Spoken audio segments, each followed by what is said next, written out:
आप भी लेना चाहते हैं देश दुनिया की तमाम जानकारी तो आज ही सब्सक्राइब करें हमारे चैनल को। साथ ही नीचे दिए बेल आइकन को जरूर दबाएं ताकि हर अपडेट आप तक पहुंच सके। नमस्कार, साक्षी न्यूज सेंटर पर आप सभी का स्वागत है। आईसीएमआर ने कोरोना की पहली लहर और दूसरी लहर की तुलना करते हुए बताया है कि दूसरी लहर में युवा सबसे ज्यादा प्रभावित हो रहे हैं। क्यों प्रभावित हो रहे हैं, इसका कारण भी आईसीएमआर के महानिदेशक ने बताया है। साथ ही सरकार ने आज उन राज्यों के बारे में भी जानकारी दी जहां पर कोरोना संक्रमण की रफ्तार धीरे धीरे नीचे आ रही है, और साथ ही उन राज्यों के बारे में भी बताया जहां पर तेजी से कोरोना संक्रमण की रफ्तार आगे बढ़ रही है। आज की इस रिपोर्ट में उन राज्यों पर चर्चा करेंगे विस्तार से। साथ ही आपको देश के सभी राज्यों के उन जिलों के बारे में भी बताएंगे जहां पर संक्रमण अब धीरे धीरे दम तोड़ता नजर आ रहा है। साथ ही बात करेंगे राष्ट्रीय राजधानी दिल्ली में चल रही राजनीति की। अब दिल्ली सरकार को दिल्ली हाईकोर्ट ने फटकार लगाई है कि आप गलत बयानी करते हैं कोविड अस्पतालों को लेकर, विज्ञापन कुछ और कहते हैं और लेकिन वहां पर सुविधा है नहीं। इसके बारे में बताएंगे आपको कि मामला क्या था। साथ ही बात करेंगे दिल्ली में भारतीय जनता पार्टी ने जो आम आदमी पार्टी की सरकार पर आरोप लगाया है कि उसने कोई भी आईसीयू बेड नहीं बढ़ाए पिछले एक साल में और कोई वेंटिलेटर नहीं खरीदे। जो पीएम केयर्स फंड से मिला है सिर्फ वही वेंटिलेटर उनके पास है। क्या कहा है बीजेपी ने, ये बताएंगे आपको। साथ ही दिल्ली के उप मुख्यमंत्री मनीष सिसोदिया ने केंद्र सरकार पर क्या आरोप लगाया है वैक्सीन को लेकर, ये भी आपको दिखाएंगे। लेकिन सबसे पहले शुरुआत करते हैं आईसीएमआर के महानिदेशक ने क्या बड़ी बात बताई। भारतीय आयुर्विज्ञान अनुसंधान परिषद यानी आईसीएमआर के प्रमुख ने कहा है कि कोविड-19 महामारी की दूसरी लहर में युवा थोड़ा ज्यादा प्रभावित हो रहे हैं क्योंकि वे शायद बाहर जाने लगे हैं और देश में मौजूद SARS-CoV-2 के कुछ स्वरूपों की वजह से भी ऐसा है। यह पूछे जाने पर कि क्या युवा आबादी ज़्यादा प्रभावित हो रही है, आईसीएमआर के महानिदेशक डॉक्टर बलराम भार्गव ने कहा कि कोविड-19 की पहली और दूसरी लहर के आंकड़ों की तुलना यह दिखाती है कि उम्र का ज़्यादा अंतर नहीं है। उन्होंने कहा कि 40 साल से ज़्यादा उम्र के लोग प्रतिकूल प्रभावों के लिहाज से ज़्यादा संवेदनशील हैं। उन्होंने कहा, हमने पाया है कि युवा लोग थोड़े ज़्यादा संक्रमित हो रहे हैं क्योंकि वे बाहर गए और देश में कोरोना वायरस के कुछ पहले से मौजूद स्वरूप भी हैं जो उन्हें प्रभावित कर रहे हैं। इसके अलावा सरकार ने कहा है कि देश में कोविड-19 के दैनिक मामलों और मौत के आंकड़ों में शुरुआती कमी देखी जा रही है। हालांकि कर्नाटक, केरल, तमिलनाडु, पश्चिम बंगाल, ओडिशा और पंजाब उन 16 राज्यों में शामिल हैं जहां दैनिक मामलों में लगातार बढ़ोतरी अब भी नजर आ रही है। सरकार के मुताबिक महाराष्ट्र, उत्तर प्रदेश, दिल्ली, राजस्थान, छत्तीसगढ़, बिहार, गुजरात, मध्य प्रदेश और तेलंगाना उन 18 राज्यों वे केंद्र शासित प्रदेशों में शामिल हैं जहां कोविड-19 संक्रमण के दैनिक मामलों में लगातार गिरावट दर्ज की जा रही है। पिछले 2 सप्ताह से जिन जिलों में नए मामलों में कमी आई है उनमें महाराष्ट्र के पुणे, नागपुर, पालघर और नासिक, उत्तर प्रदेश के लखनऊ, वाराणसी और कानपुर नगर, मध्य प्रदेश के भोपाल और ग्वालियर, गुजरात में सूरत, बिहार में पटना, झारखंड में रांची, छत्तीसगढ़ में दुर्ग और राजस्थान में कोटा शामिल हैं। वहीं पिछले 2 सप्ताह में जिन जिलों में कोविड-19 के मामले बढ़े हैं उनमें कर्नाटक के बेंगलुरु शहर और मैसूरू, तमिलनाडु में चेन्नई, चेंगलापट्टू और तिरुवल्लुर, केरल में एर्नाकुलम और मलप्पुरम, पश्चिम बंगाल में 24, उत्तर परगना और कोलकाता, राजस्थान में जयपुर, उत्तराखंड में देहरादून, आंध्र प्रदेश में पूर्वी गोदावरी और विशाखापत्तनम, महाराष्ट्र में सतारा और ओडिशा में खोर्धा शामिल हैं। सरकार ने बताया कि 13 राज्य ऐसे हैं जहां कोविड-19 के उपचाराधीन रोगियों की संख्या 1-1 लाख से ज़्यादा है और 26 राज्य ऐसे हैं जहां संक्रमण की दर 15% से ज़्यादा है। पुणे का उदाहरण देते हुए लव अग्रवाल ने कहा कि जमावड़ों पर पाबंदी के बगैर सिर्फ रात्रि कर्फ्यू से रोज आने वाले संक्रमण के नए मामलों को नियंत्रित करने में मदद मिली है। उन्होंने कहा कि बड़ी संख्या में लोगों के जमावड़े और गैर आवश्यक गतिविधियों पर 15 दिनों की सख्त पाबंदी ने भी संक्रमण की दर को कम करने में मदद की है। उधर महाराष्ट्र की राजधानी मुंबई में कोविड-19 के नए मामलों में कमी जारी है और मंगलवार को इसके संक्रमण के मात्र 1717 नए मामले सामने आए, जबकि इस दौरान 51 मरीजों की मृत्यु हो गई। बीएमसी ने बताया कि नए मामलों के सामने आने के बाद मुंबई में कुल संक्रमितों की संख्या बढ़कर 6,89,986 हो गई। वहीं इस महामारी से अब तक जान गंवाने वाले लोगों की संख्या बढ़कर 13,942 हो गई। मुंबई में लगातार दूसरे दिन कोरोना संक्रमण के नए मामलों की संख्या 2000 से कम रही है। इससे पहले 4 अप्रैल को रिकॉर्ड 11,163 नए मामले सामने आए थे। अब बात करते हैं राष्ट्रीय राजधानी दिल्ली की। दिल्ली के अस्पतालों में बेहाली का आलम है, लेकिन यहाँ के राजनीतिक दलों को राजनीति करने से फुर्सत नहीं है। दिल्ली की आम आदमी पार्टी की सरकार को तो उच्च न्यायालय ने भी फटकार लगाते हुए कहा है कि कोविड अस्पतालों के बारे में गलत बयानी करना ठीक नहीं है। न्यायमूर्ति विपिन सांघी और न्यायमूर्ति रेखा पल्ली की पीठ ने कहा, दिल्ली सरकार द्वारा गलत तथ्य पेश किया जाना ठीक नहीं है। शनिवार को समाचार पत्रों में कहा गया है कि 250 बिस्तरों वाले इस अस्पताल का संचालन शुरू हो गया है, लेकिन अभी तक एक भी बिस्तर पर मरीज नहीं है।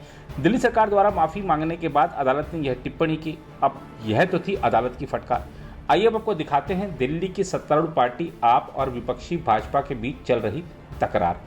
भारतीय जनता पार्टी की नेता मीनाक्षी लेखी ने आरोप लगाया है कि पिछले साल दिल्ली सरकार ने एक भी वेंटिलेटर की खरीद नहीं की और केवल उन्हीं वेंटिलेटर का इस्तेमाल कर रही है जो पीएम केयर्स फंड के तहत मुहैया कराए गए थे। संवाददाता सम्मेलन में मीनाक्षी लेखी ने यह भी कहा कि दिल्ली सरकार ने आईसीयू बिस्तरों की संख्या भी नहीं बढ़ाई। असलियत में तो लोगों को लगातार धोखा देना ही इनकी आज की तारीख में रणनीति रह गई है। आप बात करो आईसीयू बेड्स की, तो दिल्ली के अंदर आईसीयू बेड्स की संख्या कतई नहीं बढ़ी है और जो प्रधानमंत्री रिलीफ फंड के वेंटिलेटर्स आए थे, केवल वही वेंटिलेटर्स दिल्ली इस्तेमाल कर रही है। उसके अलावा एक भी वेंटिलेटर पिछले साल में नया नहीं खरीदा गया है। और ऑक्सीजन सिलेंडर के ऊपर कोई 1-1.5 करोड़ रुपया खर्चा था, शायद वही ऑक्सीजन सिलेंडर है जो इनके एमएलएस के घर से बरामद हो रहे हैं। और नहीं तो ऑक्सीजन की भी किल्लत आज भी अस्पतालों को आप देखिए, ये जैसे ड्राउट सिचुएशन थी ना, मैं आपको वापस अमर्त्य सेन की थ्योरी पे लेके जाना चाहती हूँ कि ड्राउट कंडीशन के अंदर जो भुखमरी पैदा होती है, वो भुखमरी पैदा इसलिए नहीं हुई कि अनाज नहीं है, भुखमरी पैदा हुई कि जिनको जरूरत है उन तक पहुंचाने की व्यवस्था नहीं है।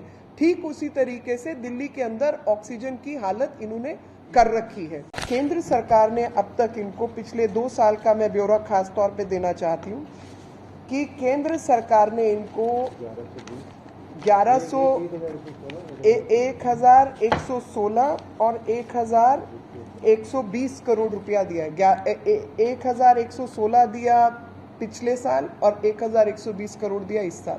तो जब भी बात आती है कि हम केंद्र सरकार के साथ मिलकर दिल्ली को सुधारना चाहते हैं, तो बिना एमसीडी के आप दिल्ली को सुधारना चाहते हैं।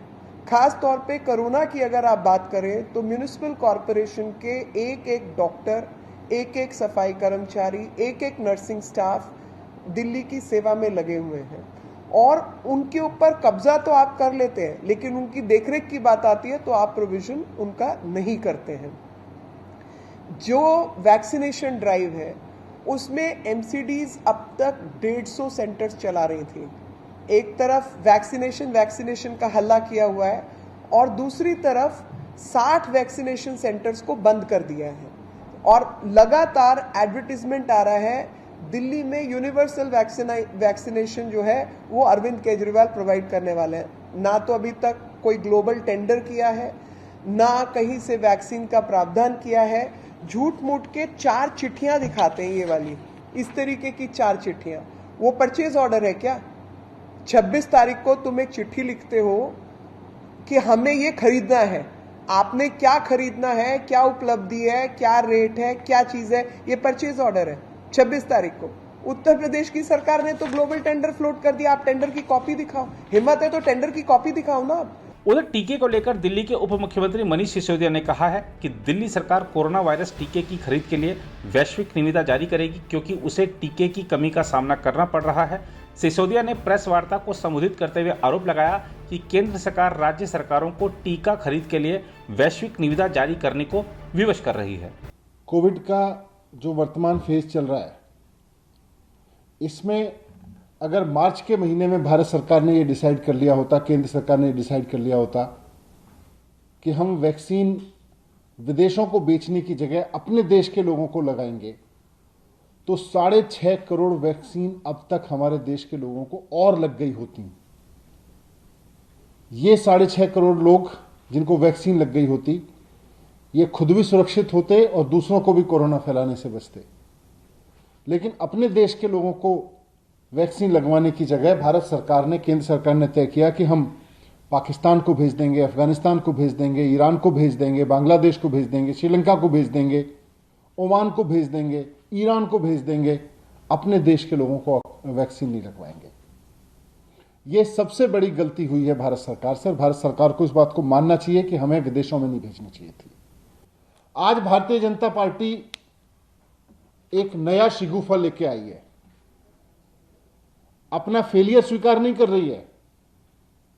यह नहीं मान रही है कि कोरोना से निपटने में भारत सरकार का मैनेजमेंट फेल हो गया, हमारा वैक्सीन का मैनेजमेंट फेल हो गया। यह मानना चाहिए इनको और फिर नए सिरे से काम करना चाहिए जो गलती हुई। लेकिन उसकी जगह आज भारतीय जनता पार्टी एक नया शिगुफा लेके आई है। कल एक झूठ लेके आए थे, आज एक नया शिगुफा ले आए, प्रोपेगेंडा ले आए। कह रहे दिल्ली सरकार ने इंटरनेशनल टेंडर नहीं किया। कह रहे दिल्ली सरकार को इंटरनेशनल टेंडर करना चाहिए था, ग्लोबल टेंडर करना चाहिए था और वैक्सीन ले आनी चाहिए थी। सारे राज्य जाएं और जाके इंटरनेशनल कंपनियों के सामने ग्लोबल टेंडर करें और वैक्सीन ले आएं अपने लिए। मतलब बीजेपी कह रही है कि अब सारी राज्य सरकारें इंटरनेशनल कम्युनिटी में जाके आपस में लड़ें, एक दूसरे को काटें और फिर कहें भाई हमें वैक्सीन चाहिए, फिर वैक्सीन छीन के लाएं, उनसे वैक्सीन खरीद के लाएं। दिल्ली जाए हम यूपी से ज्यादा महंगी ले लेंगे, यूपी जाए हम बिहार से ज्यादा महंगी ले लेंगे, बिहार जाए हम पश्चिम बंगाल से ज्यादा महंगी ले लेंगे। सब इंटरनेशनल मार्केट में खड़े होके आपस में राज्य एक दूसरे से लड़के वैक्सीन लेके आए। ये भारतीय जनता पार्टी नया मॉडल लेके आई है वैक्सीन का, कोरोना से लड़ने का। शर्म नहीं आती है भारतीय जनता पार्टी के नेताओं को यह कहते हुए कि भारत सरकार कुछ नहीं करेगी, केंद्र सरकार कुछ नहीं करेगी, केवल राज्य जाएं, इंटरनेशनल कम्युनिटी में जाके खड़े हों और ग्लोबल टेंडर के जरिए वैक्सीन लेके आ जाएं।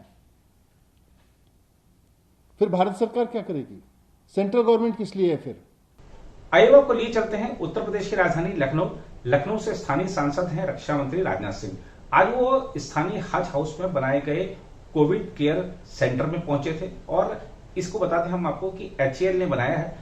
रक्षा मंत्री राजनाथ सिंह भी थे, उत्तर प्रदेश के मुख्यमंत्री योगी आदित्यनाथ साथ में थे वहां पर।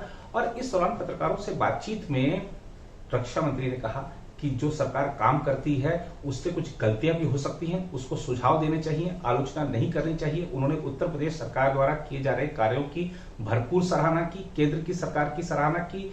आइए आपको दिखाते हैं जब रक्षा मंत्री राजनाथ सिंह ये 255 बिस्तरों वाले इस अस्पताल का दौरा कर रहे थे तब क्या वहां पर इंतजाम थे और जब मीडिया से उन्होंने बातचीत की तो क्या कहा। मिनिस्ट्री की हिंदुस्तान एरोनॉटिक्स लिमिटेड और उत्तर प्रदेश सरकार के सहयोग से यह 255 यह बेड्स का यह बनकर यह कोविड हॉस्पिटल यहां पर तैयार हुआ।